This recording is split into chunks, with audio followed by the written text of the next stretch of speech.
అందరికీ నమస్కారం.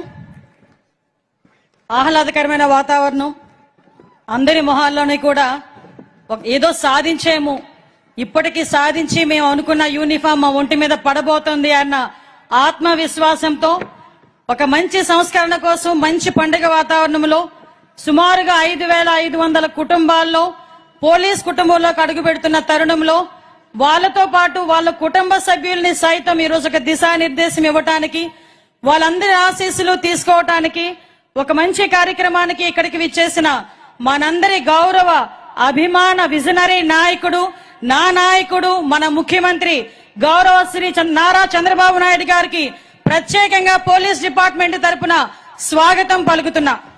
ఎందుకంటే ప్రజా భద్రతే ప్రగతికి పునాది అని నమ్మిన నాయకుడు, రాష్ట్ర అభివృద్ధి ఆ రాష్ట్ర భద్రతా వ్యవస్థ మీద ఆధారపడి ఉంటుందని గట్టిగా నమ్మిన నాయకుడు, రాష్ట్ర అభివృద్ధికి ఎంత పెద్దపీట వేస్తారో రాష్ట్ర భద్రత విషయంలో కూడా రాజీ లేని పోరాటం చేయడమే కాకుండా మొట్టమొదటి దగ్గర నుంచి కూడా ఆయన ముఖ్యమంత్రి అయిన దగ్గర నుంచి కూడా ఈ రోజు వరకు కూడా పోలీస్ వ్యవస్థలో సమూలమైన మార్పులు తీసుకురావడమే కాకుండా టెక్నాలజీని పోలీస్ వ్యవస్థకి ఆపాదించి ఇన్విజిబుల్ పోలీసింగ్, విజిబుల్ పోలీసింగ్ ని కూడా ఈ రోజు పర్యవేక్షిస్తూ ఈ రోజు ప్రజా భద్రతే ధ్యేయంగా అభివృద్ధి లక్ష్యంగా పనిచేస్తున్న మన విజనరీ నాయకుడికి మరొక్కసారి సభాపూర్వకంగా ధన్యవాదాలు తెలియజేసుకుంటున్నాం.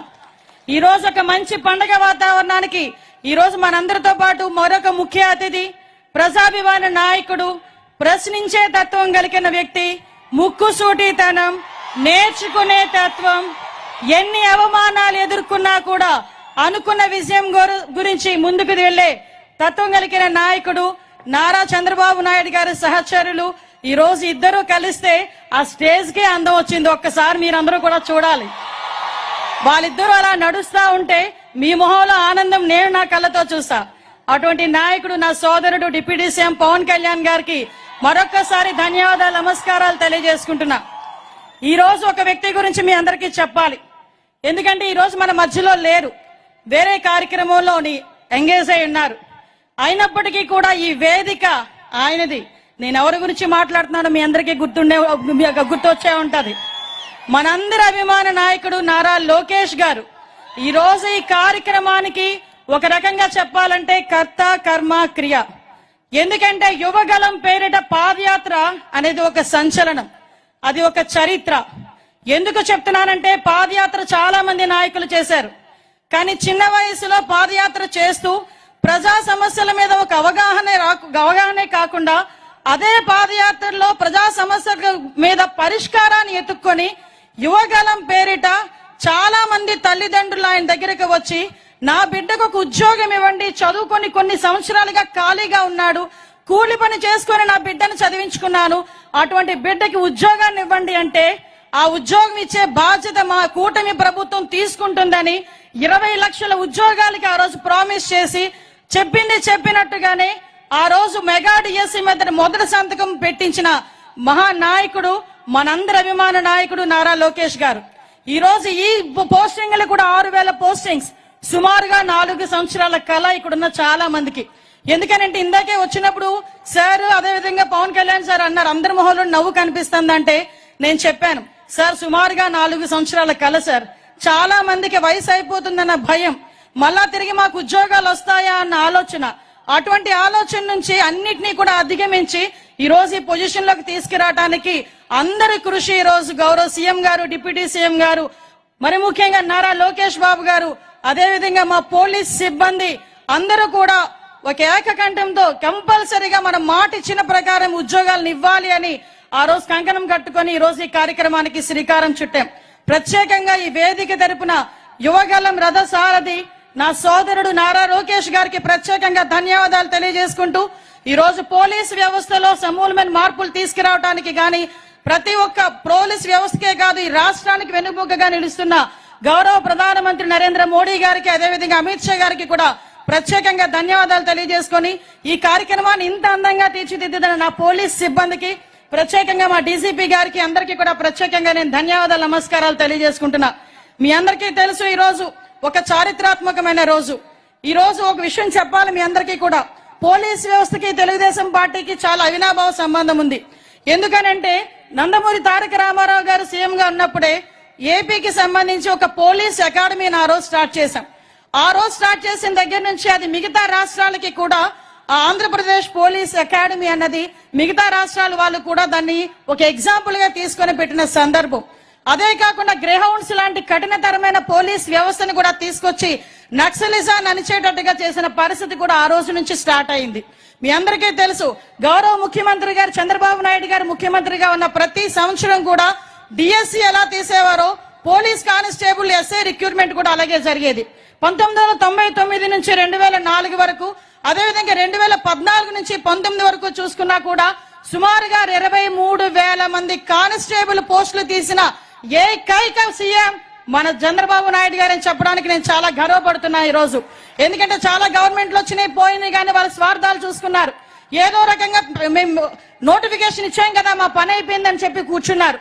ఈ రోజు మీ నోటిఫికేషన్ కూడా సుమారుగా 21-22లో ఇచ్చిన నోటిఫికేషన్ కి కోట్ల అడ్డంకి ఉన్నాయని చెప్పి ఆగిపోతే మేము ఇచ్చిన మాట ప్రకారం మేము చేయాలనే ఉద్దేశంతో ఒక పక్క కోర్టుని గౌరవిస్తూనే వచ్చిన ప్రతి అడ్డంకిని కూడా అన్ని రకాలుగానే ఎదుర్కొని ఈ రోజు మీ అందరికీ కూడా నియామక పత్రాలు ఇచ్చే పరిస్థితి తీసుకొచ్చాం. ఈ రోజు ఆంధ్రప్రదేశ్ లో యువతకి పోలీస్ అంటే ఎంత నమ్మకమో, పోలీస్ అంటే ఎంత వాళ్ళకి ప్యాషనో చెప్పాలంటే 6,600 పోస్టులకి నోటిఫికేషన్ ఇస్తే సుమారుగా 5 లక్షల మంది పార్టిసిపేట్ చేశారు సార్. 5 లక్షల మంది యువత ఈరోజు అప్లికేషన్లు పెట్టారు. అంటే ఎంత మందికి ఈ రోజు ఒక క్రమశిక్షణగా పోలీస్ వ్యవస్థలో ముందుకెళ్లాలని కోరిక ఉందో మనందరికీ కూడా తెలుస్తుంది. మీ అందరికీ చెప్పాలి, ఎందుకంటే ప్రతిసారి కూడా ఒక మెగా డిఎస్సీని ఏర్పాటు చేయడం ఇప్పుడు చంద్రబాబు నాయుడు గారు గవర్నమెంట్ వచ్చిన తర్వాత, ఇంతకు ముందు చంద్రబాబు నాయుడు గారు ముఖ్యమంత్రిగా ఉండేటప్పుడు కూడా ప్రతి సంవత్సరం డిఎస్సీ తీస్తూ అదేవిధంగా కానిస్టేబుల్ పోస్టులు కూడా తీస్తున్నారు. ఈ సందర్భంగా ఈ వేదిక మీద ఒక విషయం కూడా నేను చెప్పాలి. 2001 డిఎస్సీలో నేను కూడా ఆ రోజు టీచర్నే. చంద్రబాబు నాయుడు గారు ఇచ్చిన డిఎస్సీలో నేను ఆ రోజు టీచర్ గా సెలెక్ట్ అయ్యి మళ్ళా అదే మంత్రివర్గంలో ఈ రోజు హోమ్ మినిస్టర్ గా మీ అందరి ముందు నిల్చునే ఒక బృహత్తరమైన అవకాశం. అందుకే అంటుంటా నేను ఒకసారి అదృష్టవంతురాలని అని. ఈ రకంగా మీ అందరి ఆశీస్సులు తీసుకునే ఒక మంచి అవకాశం. ఇది ఎంత ట్రాన్స్పరెంట్ గా జరిగిందంటే సుమారుగా 2005 రిట్ పిటిషన్లు వేశారు. అన్నిటినీ కూడా తిప్పికొట్టుకున్నాం. మీ అందరికీ కూడా ఎక్కడా కూడా చిన్న అవినీతికి గాని, ఎక్కడా కూడా చిన్న రికమెండేషన్స్ కి గాని ఎక్కడ తావు లేకుండా ఈ రోజు మీ అందరికీ కూడా ఆ రోజు ఫిజికల్ టెస్టులు చేసేటప్పుడు కూడా టెక్నాలజీనే పర్యవేక్షణాధికారి కింద పెట్టాం గానీ ఒక మనిషిని కూడా పర్యవేక్షణాధికారి కింద పెట్టలే. ఈ విషయం కంపల్సరీగా మీ అందరికీ తెలియాలి. ఎందుకంటే మీ అందరికీ తెలుసు ఆ రోజు రన్నింగ్ సిస్టమ్ మీ అందరికీ కూడా సీసీటీవీ కెమెరాస్ ఫుల్ గా అక్కడ పెట్టడమే కాదు, పరుగు పరీక్షలకి కూడా RFID చిప్స్ కూడా పెట్టి బయోమెట్రిక్ హాజరు పెట్టి ఎత్తు బరువు కూడా తీసే క్రమంలో టెక్నాలజీని బేస్ చేసుకున్నాం. ఈ రోజు టెక్నాలజీని ఎంత అడాప్ట్ చేసుకున్నామంటే ఎక్కడ కూడా నేరం జరిగిన తర్వాత మనం రియాక్షన్ కన్నా నేరం జరగక ముందే ఈ రోజు మనందరం కూడా పర్యవేక్షించుకోవాలి. నేర రహిత ఆంధ్రప్రదేశ్ ఏర్పాటు చేసుకోవాలని గౌరవ ముఖ్యమంత్రి గారు చేసిన ఒక మంచి ప్రతిపాదనకి ఈ రోజు పోలీసు శాఖ కూడా సహకరిస్తూ ముందుకు తీసుకెళ్తాం.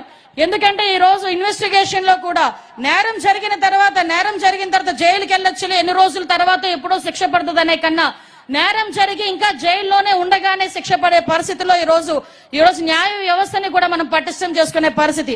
ఇన్వెస్టిగేషన్ లో కూడా త్వరితగతిన చేయడానికి టెక్నాలజీని ఉపయోగించుకునే పరిస్థితి.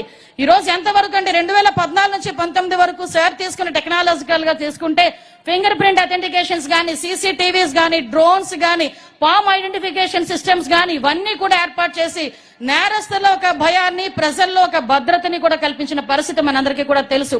ఈ రోజు మీరందరూ కూడా కాకి చొక్కా వేసుకోబోతున్నారు. చాలా మందికి ఒక కళ, చిన్నప్పుడు మీ అమ్మా నాన్న పుట్టిన వెంటనే 4వ సంవత్సరంలో 5వ సంవత్సరంలోనో ఏ పండక్కో ఒక పోలీస్ యూనిఫామ్ తో ఒక ఫోటో ఉండే ఉంటది చాలా మంది దగ్గర. ఉందో లేదో ఒకసారి మీరు కూడా గుర్తుకు పెట్టుకోండి. ఎందుకంటే ప్రతి తల్లిది, ముఖ్యంగా మా ఉత్తరాంధ్ర జిల్లాల వాళ్ళకి పోలీస్ అంటే ఒక ప్యాషన్. ఈ రోజు కూడా చూసుకుంటే ఈ 6,000 మంది దాంట్లో సుమారుగా ఎక్కువగా హైయెస్ట్ ఉన్న వాళ్ళు కూడా శ్రీకాకుళం, విజయనగరం నుంచి ఉత్తీర్ణులైన వాళ్ళే చాలా మంది ఉన్నారు. చాలా మందికి పోలీస్ కాకి చొక్కా వేసుకోవడం అంటే ఒక ప్యాషన్. ఆ ప్యాషన్ నే ఈ రోజు మా ధ్యేయంగా మలుచుకొని అందరూ ఇక్కడికి వచ్చారు. ఎన్నో కష్టాలు పడి ఉంటారు మీ తల్లిదండ్రులు మిమ్మల్ని పొజిషన్ లో చూడటానికి. అందుకే మీతో పాటు మీ తాలూకా ఉన్నతిని మీ తల్లిదండ్రులు కూడా చూసి ఆనందించాలి అని ఇలాంటి కార్యక్రమాన్ని ఏర్పాటు చేసి మీ అందరితోని కూడా ఈ సంతోషాన్ని పాలు పంచుకునేటట్టుగా చేసుకోవడానికి ఈ రోజు ఇక్కడ కూర్చున్నాం. ఇక్కడ మహిళా పోలీస్ కానిస్టేబుల్ ఎంపికైన వాళ్ళు ఉన్నారు. ఈ రోజు అప్పట్లో మహిళా కండక్టర్లు ఏర్పాటు చేసింది కూడా ఫస్ట్ టైం తీసుకొచ్చింది కూడా గౌరవ ముఖ్యమంత్రి గారు చంద్రబాబు నాయుడు గారే. మీ అందరికీ తెలుసు ఆర్మడ్ రిజర్వ్ పోలీసుల్లో ఇంతకు ముందు మహిళలు ఉండేవారు కాదు. కానీ 2014 నుంచి 19 కాలంలో ఆర్మడ్ రిజర్వ్ పోలీసుల్లో కూడా మహిళలు ఉండాలి, మహిళలు అన్నింటిలోనే ముందుకెళ్తారని ఆ రోజు కూడా ట్రైనింగ్ ఇప్పించి వాళ్ళందరినీ కూడా ఆర్మడ్ రిజర్వ్ పోలీసులుగా కూడా ఏర్పాటు చేసిన పరిస్థితి గౌరవ ముఖ్యమంత్రి గారిది. అప్పట్లో శక్తి టీమ్స్ ని సెపరేట్ గా ఏర్పాటు చేసి, శక్తి వెహికల్స్ ఏర్పాటు చేసి, శక్తి అనే యాప్ ను కూడా ఏర్పాటు చేసుకుని ఆ రోజు మహిళల భద్రత గురించి ముందుకు తీసుకెళ్లిన పరిస్థితి. ఈ సందర్భంగా పెద్దలు ఉన్నారు మాట్లాడడానికి. నేను ఒకటే చెప్తున్నా, కాకి చొక్కా అనేసరికి అది పవర్ కాదు. కాకి చొక్కా అనేది ఒక బాధ్యత, కాకి చొక్కా అనేది ఒక భరోసా. ఒక సాయంత్రం కాలేజ్ అయిపోయిన ఆడపిల్ల బయటకు వెళ్తుంటే ఈవ్ టీజింగ్ ఎదుర్కొంటానేమో భయపడితే ఎక్కడో